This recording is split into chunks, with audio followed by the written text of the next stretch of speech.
أعوذ بالله من الشيطان اللعين الرجيم بسم الله الرحمن الرحيم الحمد لله رب العالمين والصلاة والسلام على خير خلقه وخاتم الأنبياء والمرسلين محمد صلى الله عليه وآله وسلم ولا حول ولا قوة إلا بالله العلي العظيم أعوذ بالله من الشيطان اللعين الرجيم بسم الله الرحمن الرحيم وكذلك أنزلناه حكما عربيا ولئن اتبعت أهواءهم بعد ما جاءك من العلم ما لك من الله من ولي ولا واق صدق الله العلي العظيم.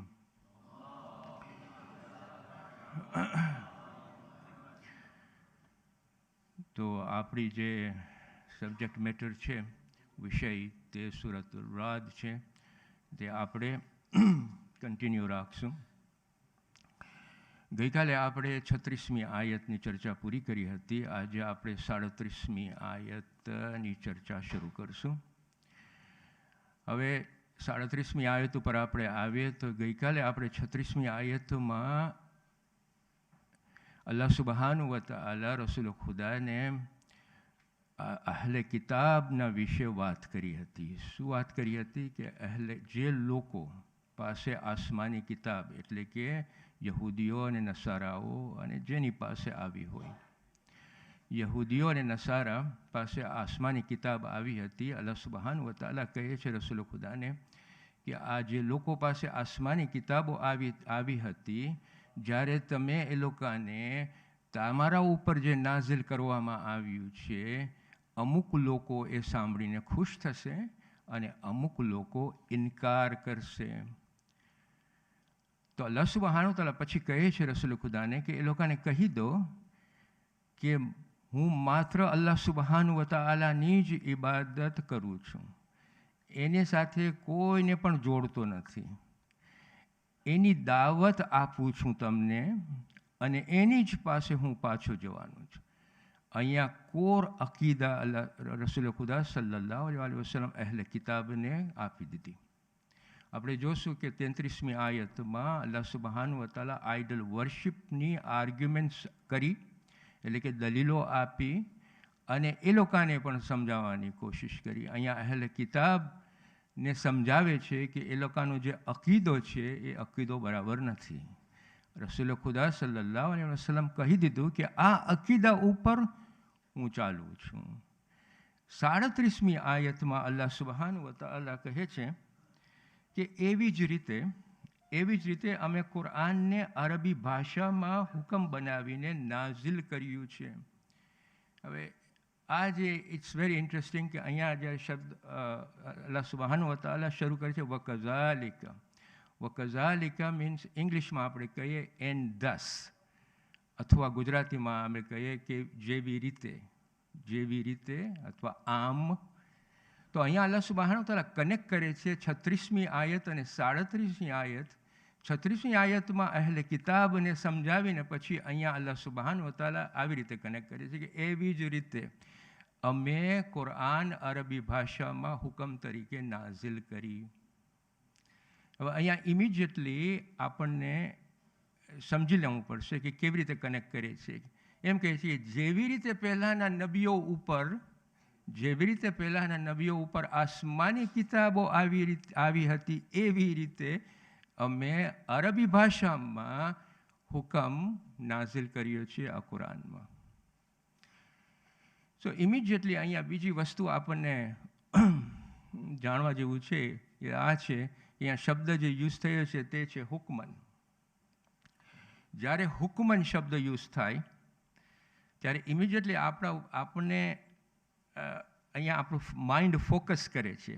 હુકમન એટલે કે હિકમતવાળું અથવા મહકમ મજબૂત અથવા હકીમ પાસેથી વાત આવી છે. એટલે કે આપણું ધ્યાન ખેંચે છે કે જ્યારે હુકમન શબ્દ યુઝ કરે છે ને, તો જે વસ્તુ આવી છે એ હિકમતવાળી વસ્તુ આવી છે, જેની પાસે જે વસ્તુ છે તે મજબૂત છે, મહકમ છે, અને એ અલ હકીમ પાસેથી આવી છે. ઓલ વાઇઝ, તમને ખબર છે ને, અલ હકીમ એ અલ્લાહનું નામ છે.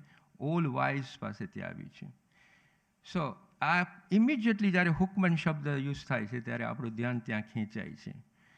પણ એકચ્યુઅલી જે શબ્દ હુકમ, અહીંયા જે શબ્દ યુઝ થયો છે, હકમમાંથી આવ્યો છે. હું આવીશ એના ઉપર ઇન અ મિનિટ.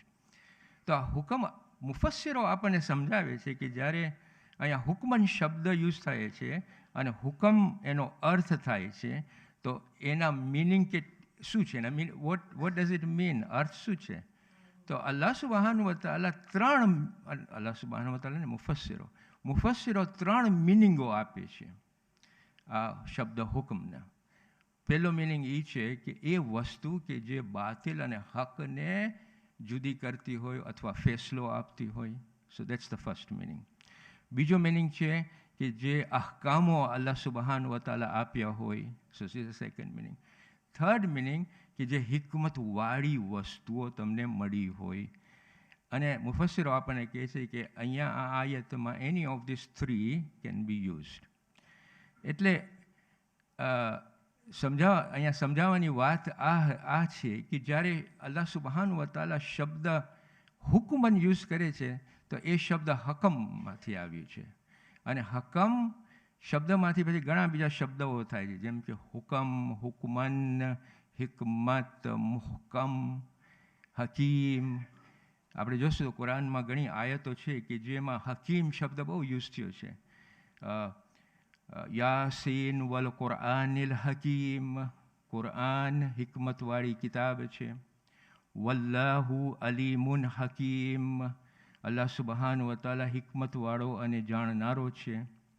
વહુવલ અઝીઝુલ હકીમ, અલ્લાહ સુબ્હાનહુ વ તઆલા દરેક વસ્તુ ઉપર કાબુ ધરાવનાર અને હિકમતવાળો છે. અલિફ લામ રા તિલકા આયાતુલ કિતાબલ હકીમ, આ કિતાબની આયતો હિકમતવાળી છે. વલ કુરઆનિલ હકીમ, આ કુરાન હિકમતવાળું છે. આપણે જોશું તો હકીમ શબ્દ કેટલી બાજુ યુઝ થયો છે. અને જ્યારે આપણને ખબર હોય કે અલ્લાહ સુબ્હાનહુ વ તઆલા હકીમ છે, તો એની પાસે જે વસ્તુ આવી હોય એ હિકમતવાળી હોવી જોઈએ. અને જો એ હિકમતવાળી હોય તો એના ફેસલાઓ પણ મજબૂત હોય છે. અને જો એના અહકામો પણ મજબૂત હોય છે, એની દલીલો પણ મજબૂત હોય છે, કિતાબ પણ મજબૂત હોય છે. ટુ ધી એક્સટેન્ટ સૂરતુલ કાફમાં પહેલી જ આયતમાં અલ્લાહ સુબ્હાનહુ વ તઆલા કહે છે, સર્વે વખાણ અલ્લાહ સુબ્હાનહુ વ તઆલાના છે, કે જે પોતાના નબીને આ કિતાબ નાઝિલ કરી છે કે જેમાં કોઈ પણ જાતનું વાંકુપણું નથી. વાંકુપણુંનો મતલબ થાય છે ક્રુકેડનેસ. ઓકે, આ સૂરતુલ કાફમાં આપણને મળે છે. જો ઇટ્સ વેરી ઇન્ટરેસ્ટિંગ કે ક્રુકેડનેસ અહીંયા શબ્દ યુઝ થયું છે કે કોઈ પણ જાતનું અહીંયા વાંકુપણું નથી. મુફસ્સિરો આપણને સમજાવે છે કે જ્યારે અલ્લાહ સુબ્હાનહુ વ તઆલા અહીંયા યુઝ કરે ને વાંકુપણું, તેનો મતલબ આપણને આવી રીતે લેવું જોઈએ કે એ જે વસ્તુ છે ને એમાં કોઈ પણ જાતની વાંકુપણું નથી. મતલબ કહેવાનો એ છે કે જ્યારે આપણે કુરાન જોશું ને આંખોથી તો આપણને વાંકુપણું નહીં દેખાય. આપણે બારીકાઈથી જોશું એ કુરાનને, એમાં આપણને વાંકુપણું નહીં દેખાય. આપણે વિચારણા કરશું એની આયતો ઉપર, એમાં આપણને વાંકુપણું નહીં દેખાય. અને જો વાંકુપણું આ કિતાબમાં ન હોય, મતલબ એ છે કે આ તમને ગુમરાહીમાં નહીં નાખે. ગુમરાહીમાં કઈ વસ્તુ તમને નાખશે કે જે વાંકુપણું હોય. ફેક ન્યૂઝ વાંકુપણું ન્યૂઝ છે, એ તમને ગુમરાહીમાં લઈ જશે. અહીંયા તમને કોઈ પણ જાતનું ફેક ન્યૂઝ નહીં મળે. વાંકુપણું છે જ નહીં. ગુમરાહીમાંથી આ કિતાબ બચાવશે આપણને. That's the meaning of it. If V now understand કે હુકમન જે શબ્દ યુઝ થયો છે, ઘણી વખતે આપણે ટ્રાન્સલેશનમાં એનો મતલબ જજમેન્ટ તરીકે આપીએ છીએ, પણ જો હુકમન જે શબ્દ યુઝ થયો છે એમાંથી જો આપણે આવી અન્ડરસ્ટેન્ડિંગ લઈએ કે અહીંયા જે વસ્તુ છે એ બહુ મજબૂત છે, હિકમતવાળી છે, અલ હકીમ પાસેથી આવી છે, ગુમરાહીમાં આપણને નહીં લઈ જાય, ગુમરાહીમાંથી બચાવશે. That's the meaning of it when we read that. Allah subhanahu wa ta'ala 37મી આયતમાં, after addressing Ahl Kitab, now he's talking about the very fact of this particular book now. પછી જો આ શબ્દ શું યુઝ થયો છે, અલ્લાહ સુબહાન વ તઆલા આગળ વધે છે અને કહે છે વકઝાલિકા અંઝલનાહુ હુકમન અરબિયન. અરબિયન નાખવાની શું જરૂર હતી અહીંયા? શા માટે નાખ્યા છે? એવરી વર્ડ અલ્લાહ સુબહાન વ તઆલા નાખે છે as a powerful meaning behind it. અરબિયનનો શબ્દ, હવે મુફસ્સિરો આમાં બે જાતની આપણને ઇન્ટરપ્રિટેશન મળે છે. એક ઇન્ટરપ્રિટેશન આ છે કે અરબિયનનો મતલબ ક્લિયર, સ્પષ્ટ. ઇન અધર વર્ડ્સ, હુકમન જે આવ્યું છે, જે હિકમત આવી છે, જે કામો આવ્યા છે, જે જજમેન્ટ આમાં છે, વેરી ક્લિયર. અરબિયનનો મતલબ આ છે. એકચ્યુઅલી આપણે જે ડિક્શનરી જે મુફસ્સિરો કન્સલ્ટ કરે છે એમાં આ મિનિંગ પણ છે. અરબિયનનો મિનિંગ છે ક્લિયર, સ્પષ્ટ. પણ અમુક મુફસ્સિરો આ મિનિંગ નથી લેતા. અમુક મુફસ્સિરો કહે છે કે એમાં અલ્લામા તબાતબાઈ, જે આપણે શિયા આલિમ છે, એક 1980sમાં ગુજરી ગયા, અલ મિઝાન એણે જે લખી છે કિતાબ, એમાં he is one of them, કે એ કહે છે કે આનો મતલબ છે ભાષા, અરબી ભાષા. હવે the rationale behind it, એ લોકો કહે છે કે જ્યારે અહીંયા શબ્દ હુકમન અરબિયન યુઝ થયો છે, તો અરબિયન ઇઝ ધ સિફત ઓફ હુકમન. હુકમની સિફત બતાડે છે અહીંયા અરબિયન. સો અહીંયા એ લોકો કહે છે કે અહીંયા ભાષા છે. આવી રીતે કે અલ્લાહ સુબહાનહુ વ તઆલા જજમેન્ટ મોકલ્યા, અલ્લાહ સુબહાનહુ વ તઆલા હિકમતવાળી વાતો કરી, અલ્લાહ સુબહાનહુ વ તઆલા મુહકમ વસ્તુઓની વાતો કરી, મજબૂત વસ્તુઓની વાતો કરી. આ બધી વસ્તુઓ અરબિકમાં વાતો કરી છે. એનો મતલબ આમ થાય છે. શા માટે? હવે અહીંયા બીજો ભાગ આનો છે કે એ લોકો કહે છે કે આ એક સુન્નત અલ્લાહ સુબહાનહુ વ તઆલાની પણ બતાડે છે. કઈ સુન્નત બતાડે છે? કે જેટલા નબીઓ પૈગામ લઈને આવ્યા હતા એ લોકોની કોમમાં, તો એ નબીઓ એ લોકોની ભાષા જાણતા હતા, બરાબર કે નહીં? કે આજે ભાષા જ ન જાણતા હોય તો પૈગામ કેવી રીતે પહોંચાડે? સો what they are saying is, Allah subhanahu wa ta'alaની સુન્નત છે આ, કે જે કોમમાં કોઈ પણ પૈગામ આપવો હોય તો એ કોમમાં એ નબી પાસે એ ભાષા હોવી જોઈએ. સો this is another meaning. પણ અહીંયા આપણને બીજી એક વસ્તુ ધ્યાનમાં રાખવાની છે, અને તે આ છે કે જ્યારે આપણે જ્યારે આ શબ્દનો ઊંડો વિચાર કરીએ ને, હુકમન અરબિયન, તો we come to have another conclusion here, which is a very interesting conclusion here, કે અલ્લાહ સુબહાનહુ વ તઆલા એનો મેસેજ જે છે આમાં હુકમન તરીકે આપ્યો છે, બરાબર કે નહીં? હિકમતવાળી વાતો, મજબૂત કિતાબ, અહકામો, આ બધી જે વસ્તુ મેસેજ જે અલ્લાહ સુબહાનહુ વ તઆલા આપ્યો છે એ અલ્લાહ સુબહાનહુ વ તઆલા પાસેથી આવી છે. પણ એટલું જ નહીં, આ મેસેજ જે આવ્યો છે એના જે શબ્દો આવ્યા છે એ પણ અલ્લાહ સુબહાનહુ વ તઆલા પાસેથી આવ્યું છે. It's very important to realize this, કે both the message and the words, Arabic words, have come from Allah subhanahu wa ta'ala. ત્યારે આપણે હદીસે કુદસી જોશું તો હદીસે કુદસીમાં જે ઇલ્હામો, જે મેસેજ આવતા હતા રસૂલ ખુદાના દિલ ઉપર, એની સાથે અરબિક શબ્દો નહોતા આવતા. એ જે શબ્દો બોલતા હતા એ પોતાના શબ્દો હતા, રસૂલ ખુદા સલ્લલ્લાહુ અલૈહિ વસલ્લમના શબ્દો હતા. ત્યાં કુરાનની વેલ્યુ આ છે કે એના શબ્દો અને એના મેસેજ બોથ આર ફ્રોમ અલ્લાહ સુબહાનહુ વ તઆલા. એટલે તમે જોશો કે કેટલું બર્ડન હતું રસૂલ ખુદા ઉપર, કે જે શબ્દો આવતા હતા એ શબ્દો એક્ઝેક્ટલી જે શબ્દો આવ્યા હતા એ આપણી પાસે મોકલતા હતા, એ આપણને આપતા હતા. જ્યારે એને કહેવામાં આવતું હતું કુલ બોલ, તો એ પણ કહેતા હતા કુલ, because he delivered each and every word from Allah subhanahu wa ta'ala. This is very, very important, કારણ કે અલ્લાહ સુબહાનહુ વ તઆલા આ મેસેજ અને એના અરબિક વર્ડ, એના જે શબ્દો હતા એ આપણી તરફ મોકલ્યા એઝ અ કિતાબ ફ્રોમ ઉમ્મુલ કિતાબ કે જે એની પાસે લોહે મહફૂઝમાં છે. જો આપણે જ્યારે પેલી આયત પડે છે અલિફ લામ મીમ, આપણે શું બોલે છે? ઝાલિકલ કિતાબુ લા રૈબા. આપણે શું યુઝ કરીએ? આપણને કયો શબ્દ આપવામાં આવ્યું છે? ઝાલિક. ઝાલિકા મીન્સ તે કિતાબ, તે કિતાબ, દૂરની કિતાબ. ધીસ ઇઝ રિફરિંગ ટુ લૌહ મહફૂઝ, તે કિતાબ. ત્યારે સૂરે યુનુસની 37મી આયતમાં કઈ કિતાબની વાત કરે છે? હાઝા કિતાબ. આ કિતાબ is હાઝા. It's come from તે કિતાબ, ઉમ્મુલ કિતાબ. So there's two કિતાબ. One is with Allah subhanahu wa ta'ala, જેને આપણે કહીએ છીએ ઉમ્મુલ કિતાબ. આ કિતાબ ત્યાંથી આવી છે, શબ્દો અરબિક અને મેસેજ ટુગેધર વિથ ઇટ આપણી પાસે આવી છે. પછી આગળ વધે છે અલ્લાહ સુબહાનહુ વ તઆલા અને કહે છે, હવે જો આ આપણને ડિસ્ક્રિપ્શન આપ્યા પછી આપણને કહે છે, અને જો તમારી પાસે ઇલ્મ આવી ગયા પછી કાફિરોની ઈચ્છાઓ મુજબ ચાલશો તો અલ્લાહ સુબહાનહુ વ તઆલાની સામે તમારો કોઈ મદદગાર અથવા બચાવનાર નહીં હોય.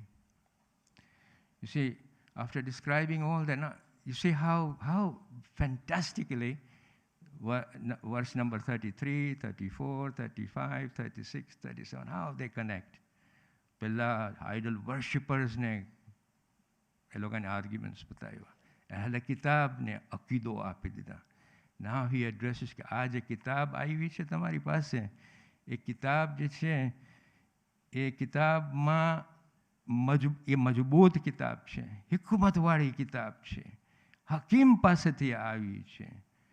એક ફેર આ ઇલ્મ આવી ગયું હોય પછી જો તમે એને ઇનકાર કરશો તો તમારો કોઈ મદદગાર નહીં હોય ને તમારો કોઈ બચાવનાર નહીં.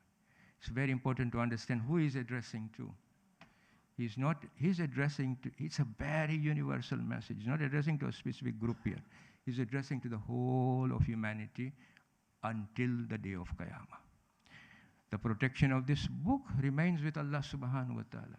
અહીંયા very clear શબ્દમાં કહી દે છે, ઇલ્મ આવ્યા પછી, not only to us only, ઈમાનદારો, he is not addressing to us, he is addressing us as well as the whole of humanity. અને કહે છે હ્યુમેનિટી પાસે આ કુરાન આવ્યા પછી, મેસેજ આવ્યા પછી, એવા શબ્દોમાં મેં તમને આપી છે કે એમાં કોમન લોજિક છે, રેશનાલ છે, એમાં કોઈ પણ જાતની યુનિવર્સિટીમાં જવાની જરૂર નથી, ઇલ્મ આટલું બધું હાસિલ કરવાની જરૂર નથી. મારા શબ્દો તમે સમજો, એના ઉપર વિચાર કરો. આ ઇલ્મ આવ્યા પછી જો તમે આને ઇનકાર કરશો તો તમારું કોઈ મદદગાર નહીં હોય અને તમારું કોઈ બચાવનાર નહીં. જો શબ્દ ક્યાં યુઝ કર્યા છે અલ્લાહ સુબહાનહુ વ તઆલા, અહીંયા શબ્દ વલિયૌ વલા વાક. વલી એટલે કોણ? મદદગાર.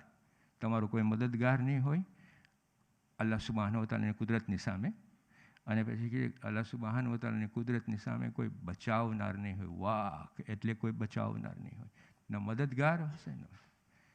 અંતમાં આ જે મેસેજ છે ને, it's a very, very important message that Allah subhanahu wa ta'ala, after addressing the idol worshipper, Ahl Kitab, now is addressing the whole of humanity.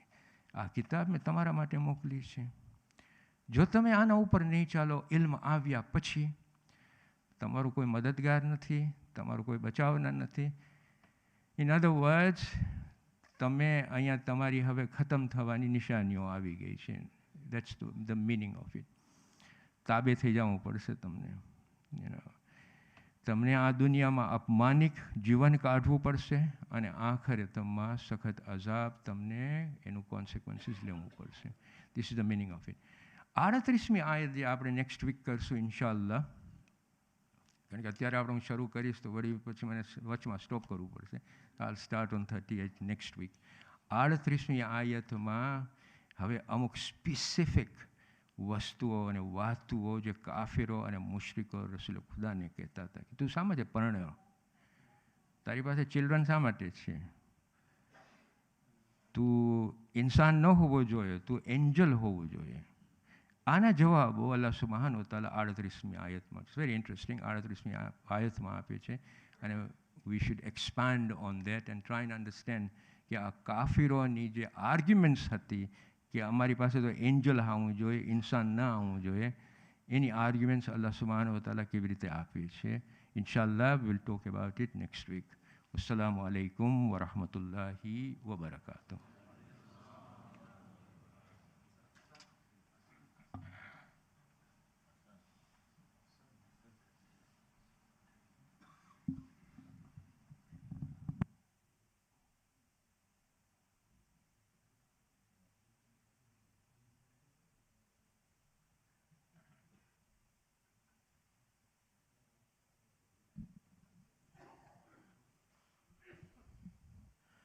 أعوذ بالله من الشيطان اللعين